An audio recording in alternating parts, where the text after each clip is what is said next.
Cara, eu tô bastante animado para fazer esse vídeo. É um vídeo para o qual eu tenho estudado já há algumas semanas, porque parece um personagem interessantíssimo, cara. Tudo o que eu li sobre o Ange Postecoglou, o novo líder do Tottenham, o novo treinador dos Spurs, tudo o que eu li foi basicamente positivo, intrigante, eu diria. Um cara que parece trazer algo diferente, não só para o Tottenham, como para a Premier League. É um cara que, evidentemente, muito pouca gente conhece. Eu conhecia muito pouco, né? Por isso que tive que estudar bastante para esse vídeo.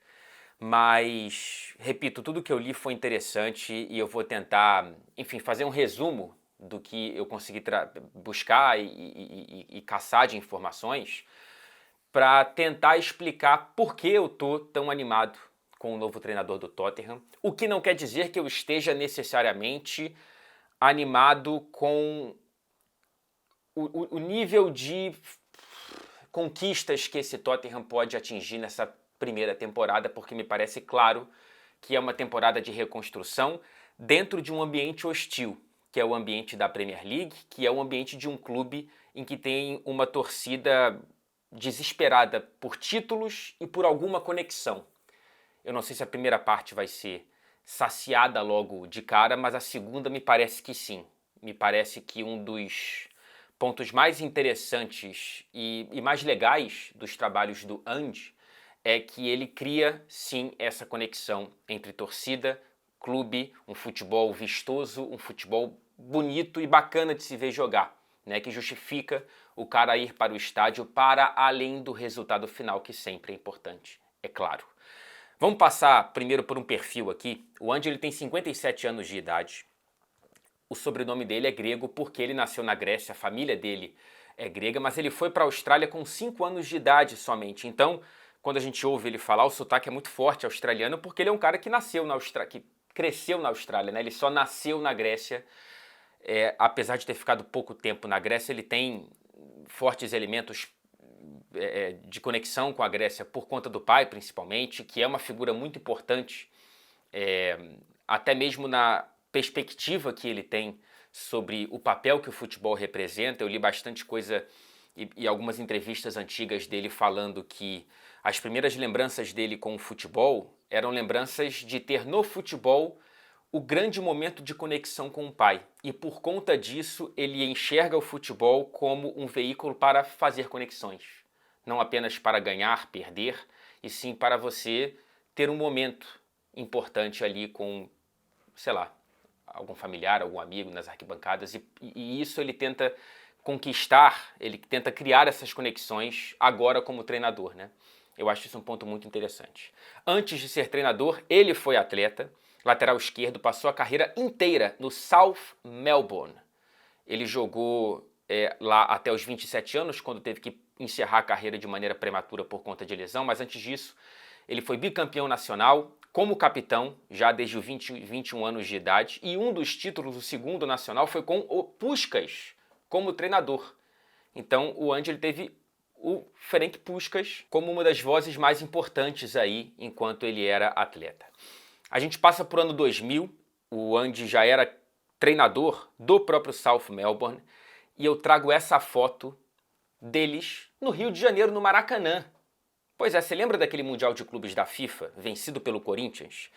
Temos esse registro do Ange com o South Melbourne, que perdeu as 3 partidas que disputou, uma delas inclusive contra o Vasco, perdeu de 2-0, gols de Felipe e Edmundo. Timaço do Vasco aquele, hein? Pelo amor de Deus. Eu lembro bem, sofri muito com aquele Vasco na minha juventude. Então temos esse registro do Ange no Rio de Janeiro e passamos para 14 anos depois e temos esse outro registro dele com a camisa Cruz Maltina, ele já como técnico da seleção da Austrália na Copa do Mundo de 2014, e ele posou com essa camisa presenteada pela reportagem do Globoesporte.com. E eu li essa reportagem que disse que nessa troca da camisa com algumas palavras sobre o Vasco, o Ange disse que tinha no Vasco o clube com maior identificação dentro do futebol brasileiro. Fica aí essa curiosidade. Pois bem, depois da seleção australiana, em 2018, ele assumiu o comando do Yokohama Marinos, clube já parte da família do Grupo City, né? Do City Football Group. Temos essa foto dele com o Pep Guardiola. Houve um amistoso que impactou bastante o Guardiola, que elogiou muito o estilo de jogo do Yokohama e do Ange, que teve 58% de posse de bola na derrota, claro, para aquele Manchester City. Nessas 4 temporadas como treinador do Yokohama Marinos, ele ganhou a Liga Japonesa uma vez. Em 2021, ele atravessa meio mundo para chegar à Escócia como treinador do Celtic. Foram 2 temporadas e 5 títulos, cara. Um domínio, uma soberania do Celtic, que conseguiu superar o Rangers, foi bicampeão escocês e na temporada passada o Celtic marcou o maior número de gols desde 1938. Então o que a gente dá para, interpretar dessa estrada é que por onde passou o Ange ele foi bem sucedido, especialmente nos últimos 2 trabalhos no Japão e na Escócia, e agora ele ganha a primeira chance dentro das 5 principais ligas europeias, logo na Premier League, logo no Tottenham, logo num clube que faz parte do Big Six, mas nesse momento tenta se requalificar para voltar às primeiras posições dentro da Liga Inglesa, porque agora, mais do que nunca, a competição fora do Big Six ela está ainda mais hostil, como eu disse anteriormente. Vejam só o Newcastle, por exemplo, mas não somente, o Aston Villa, o Brighton, enfim. E a gente tem essa mistura que me parece ser o cara certo, só que eu não sei se é no momento certo. Qual é o tamanho da paciência da torcida do Tottenham por mais um período de reconstrução? Eu estou curioso para saber essa resposta, tá? Me parece o nome certo porque depois do Pochettino, o Daniel Levy ele foi por nomes que, em teoria, encurtariam o caminho do time a títulos, comprometendo um pouco a estética e o que a torcida estava acostumada com o Pochettino. Não deu certo com o Mourinho, não deu certo com o Conte, e agora ele tenta voltar para um perfil Pochettino, mais ou menos falando, de um cara que prioriza a conexão, de um cara que aparentemente vem para um trabalho a longo prazo, um cara que não vai queimar pontes, um cara que parece genuinamente feliz por estar no Tottenham e não dando a impressão de que está fazendo um favor, como muitas vezes o Mourinho deu a entender e o Conte verbalizou, inclusive, né? Eu falei da influência do pai, e tem uma aspa interessante do Andy que eu consegui achar aqui, que ele fala o seguinte: quando as pessoas me perguntam sobre a minha filosofia e as minhas inspirações, elas geralmente ficam decepcionadas quando eu digo que não há ninguém específico. Não são Barcelona, Guardiola, Cruyff ou Liverpool. A resposta está no que meu pai me dizia: mantenha a bola no chão. Essa é uma tradução do grego para o inglês e que eu tento trazer para o português, e acho que é algo a ver com posse de bola, sem chutão, trazer uma ofensividade, uma construção de jogo com a bola no chão, né? Era algo que o pai dele pedia para o South Melbourne fazer quando eles iam para as arquibancadas lá na Austrália, antes do Andy até mesmo começar a carreira como jogador. O que eu li aqui também é que ele é um excelente comunicador e que flutua numa posição interessante de ser um cara meio paizão, porém distante. Um paizão profissional, mas não é um amigo pessoal dos jogadores. Diversos relatos de pessoas que foram brilhantemente impactadas pelo trabalho do Ange trazem esse perfil. O Joe Hart, que foi o goleiro titular do Celtic nesse bicampeonato escocês, ele fala, cara, o Ange foi um cara que ressuscitou o meu amor pelo futebol. E lembremos que o Joe Hart ele saiu do Manchester City por não ser bom o suficiente com os pés, decisão correta do Guardiola, ok? E ele ganhou essa característica com o Ange no Celtic, que me lembra mais ou menos o que o Fernando Diniz fez com o Fábio no Fluminense, né? Um cara já com bastante idade e que ganhou novas características e talvez uma nova motivação já na parte final da carreira.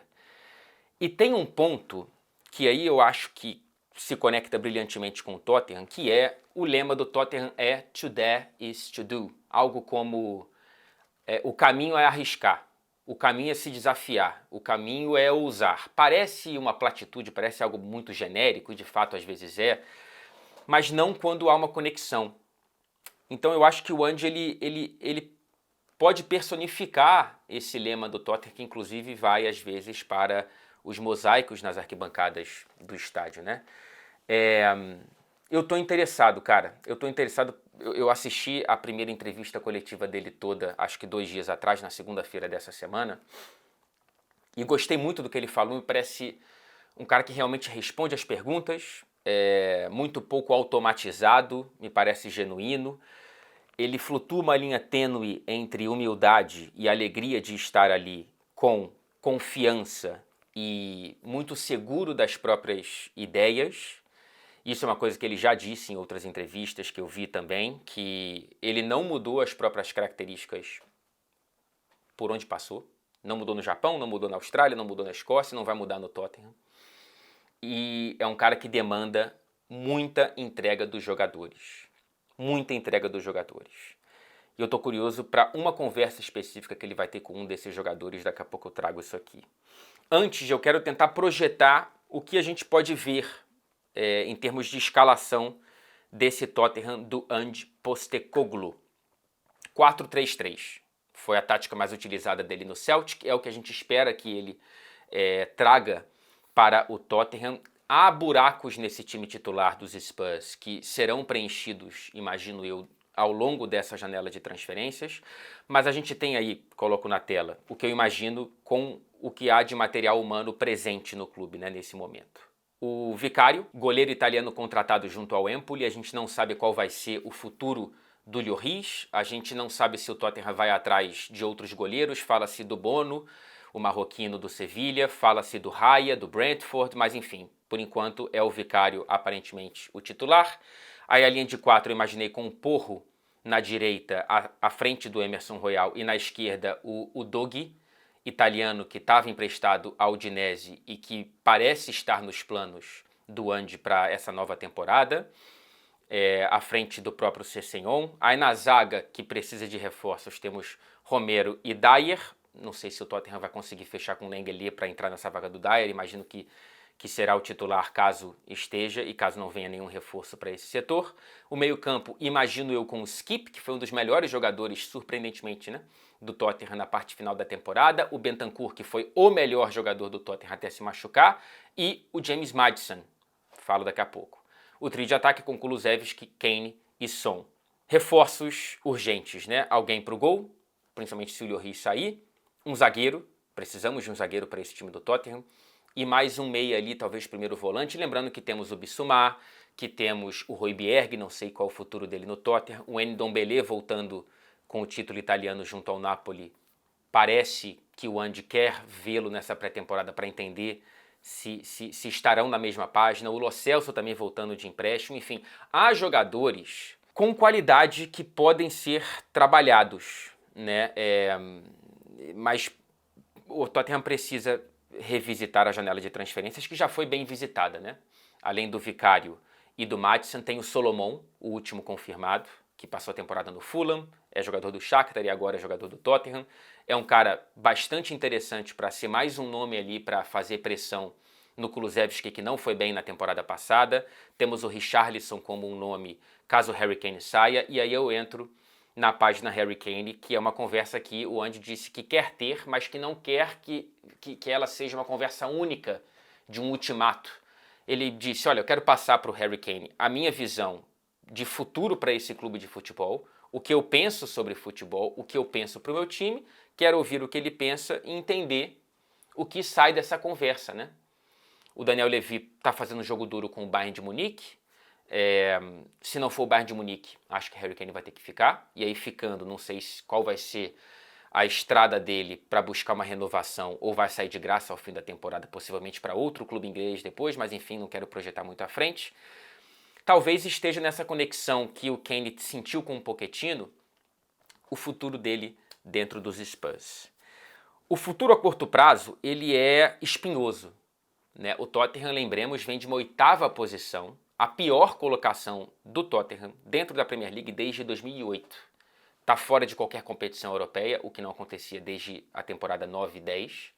Então, cara, é um fundo do poço, né, para os últimos 15 anos desse Tottenham, o que aconteceu na temporada passada. Então, é bater e voltar, né? Agora, esse retorno, como eu já disse aqui, ele é num ambiente complicado, num ambiente extremamente competitivo, com o Liverpool contratando bem, com o Manchester United contratando bem, com o Chelsea se reconstruindo justamente com o Pochettino, uma dorzinha no coração do torcedor do Tottenham, imagino eu.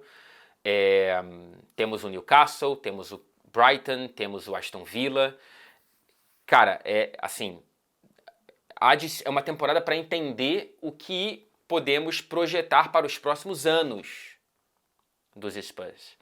Então, eu quero até ouvir do torcedor do Tottenham que estiver aqui presente nesse vídeo, o que seria um sucesso nessa primeira temporada. Eu imagino que seja o resgate de conexão. O resgate do torcedor ir para o estádio ou ligar a TV e se divertir. E ver ali um time com entrega, um time coeso, um time que arrisca, um time que tenta, um time que propõe jogo, uma equipe que briga contra o adversário e por coisas boas e não entre si, e não com o treinador, e não com mais notícias saindo de confusões da boca do técnico na entrevista coletiva do que boas notícias vindo do campo, né? Eu tô, repito, extremamente interessado e intrigado. Acho que é um nome que a gente provavelmente vai ouvir por bastante tempo. Ange Postecoglou, o grego, criado na Austrália e que vem para a Premier League para essa grande oportunidade de resgate de um clube que precisa muito, muito, muito de um porquê. Precisa de uma reconexão total. Acho que o Daniel Levy acertou nessa. Vamos esperar para ver.